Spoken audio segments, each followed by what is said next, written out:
Ya, kita ke informasi lain pemirsa. Sosok Ratu Sedunia menjadi viral akhir-akhir ini di jagat maya. Bahkan Ratu Sedunia ini mengaku kenal loh dengan John Kennedy. Kita juga kenal. John Kenal? Pantau tapi bukan John Kennedy ya Putri ya. Nah ini dia pemirsa kemunculan yang membuat publik kemudian membanding-bandingkan sosoknya dengan petinggi Sunda Empire yaitu Lord Rangga yang sempat viral beberapa waktu lalu. Dalam video yang diunggah oleh akun media sosial @fakta.indo, Ratu Sedunia bercerita tentang asal-usulnya. Dia mengaku dapat mencairkan uang warisan di 17 negara termasuk di Indonesia.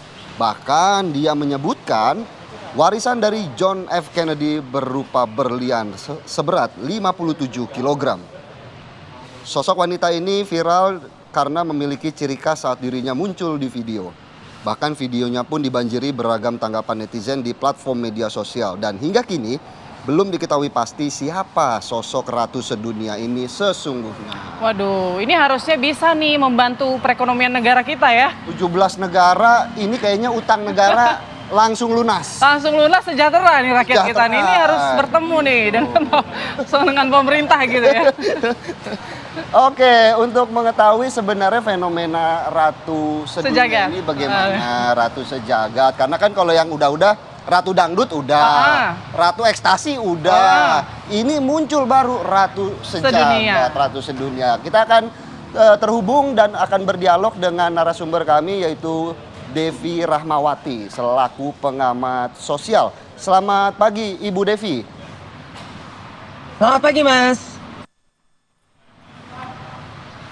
Selamat pagi Mbak Devi. Ya, selamat pagi. Baik. Ya Bu Devi, jadi kita ini penasaran Ibu bagaimana kemudian selaku pengamat sosial melihat fenomena kemunculan Ratu Sejagat ini yang sempat membuat heboh di media sosial, Bu Devi. Ya, kalau berdasarkan catatan sejarah misalnya, memang munculnya banyak tanda kutip pemimpin karismatik gitu ya, karena dia mampu membius massa sehingga punya banyak pengikut. Itu cukup masif memang setelah masa reformasi gitu ya. Itu kalau catatannya menurut para ahli sejarah dan sosial itu ada sekitar 47 kerajaan bahkan muncul setelah masa reformasi. Pertanyaannya kok selalu ada sih orang yang tanda kutip mengaku pemimpin dan kemudian memiliki pengikut. Pertama, masyarakat kita ini kan masyarakat hierarkis, di mana ada sekelompok orang yang menempati posisi tertentu yang kemudian mendapatkan perlakuan yang istimewa dan pengakuan yang lebih. Nah, inilah kenapa seakan selalu muncul orang-orang yang akan bertindak seakan-akan dia ada dalam puncak hierarki sosial.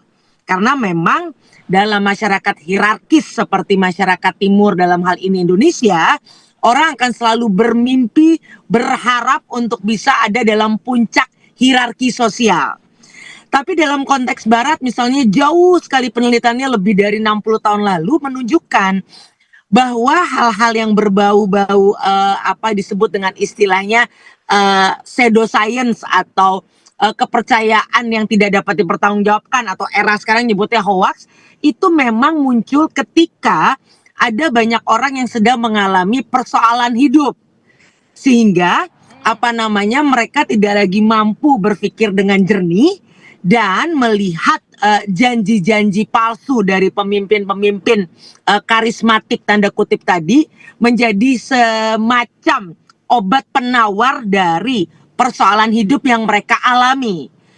Walaupun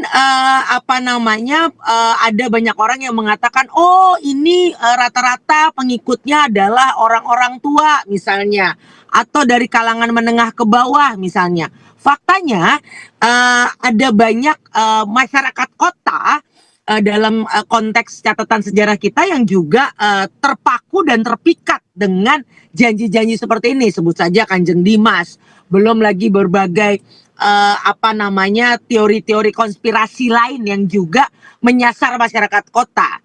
Nah, artinya salah satu benang merah yang sama adalah ketika baik itu sang pemimpin karismatik yang promosikan jualannya tadi maupun pengikutnya, mereka rata-rata memiliki persoalan hidup.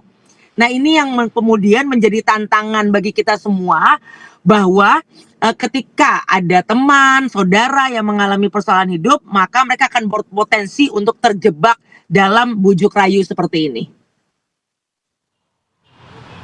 Baik, Mbak Devi, sebenarnya kan sosok yang mengaku-ngaku memiliki kekuasaan ini kan bukan baru pertama kali terjadi ya. Dulu kan kita ingat ya, ada Lord Rangga yang berujung pada laporan polisi. Kok kayaknya orang-orang tidak belajar begitu ya, atau sosok ini tidak belajar dari kasusnya Lord Rangga gitu, masih tetap mau melakukan padahal sudah tahu mungkin ancaman di depannya akan dilaporkan juga nih.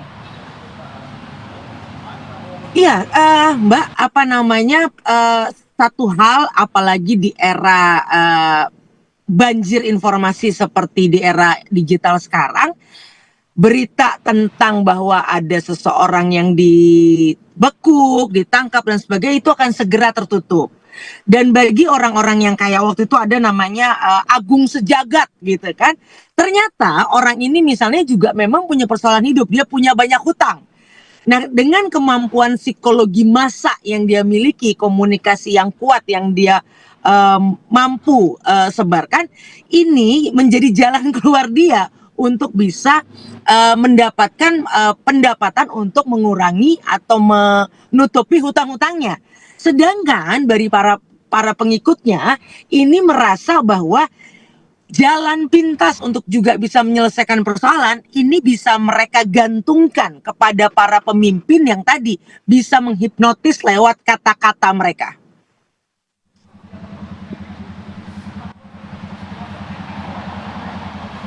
Baik, Mbak Devi, bagaimana kemudian masyarakat harus menyikapi video-video yang tengah viral ini, Mbak? Begitu, karena kan dari penjelasan Mbak Devi juga ternyata masih banyak masyarakat yang kemudian terbuai dengan janji-janji dari Ratu Sedunia ini.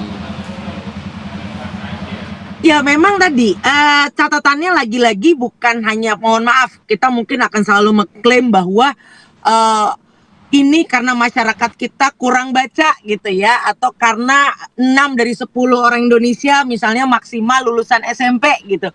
Bukan hanya itu, karena dalam catatan sejarah dunia ketika orang sedang mengalami masa-masa sulit dalam hidupnya dan mereka menginginkan perbaikan hidup, maka mereka tidak lagi mampu berpikir jernih.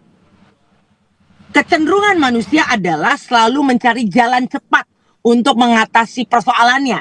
Nah, ketika ini dimanfaatkan oleh oknum-oknum yang selalu mampu menggunakan pendekatan simbol, kenapa satu benang merah yang sama antara satu raja atau satu ratu dengan yang lainnya? Lihat bagaimana mereka selalu menggunakan simbol pangkat, simbol sejarah dan sebagainya.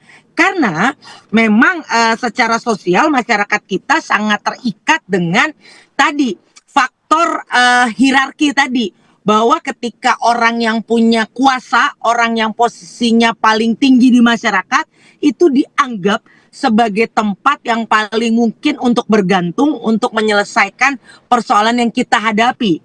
Nah, pertemuan antara orang-orang yang sedang mengalami persoalan hidup dengan orang-orang yang ingin memanfaatkan dan membaca betul tanda kutip ada pasar keyakinan-keyakinan ini, inilah yang akan selalu berpotensi kita lihat dan tidak akan pernah berakhir di masa-masa berikutnya. Bukan hanya berakhir pada sang ratu yang baru saja muncul lagi belakangan ini.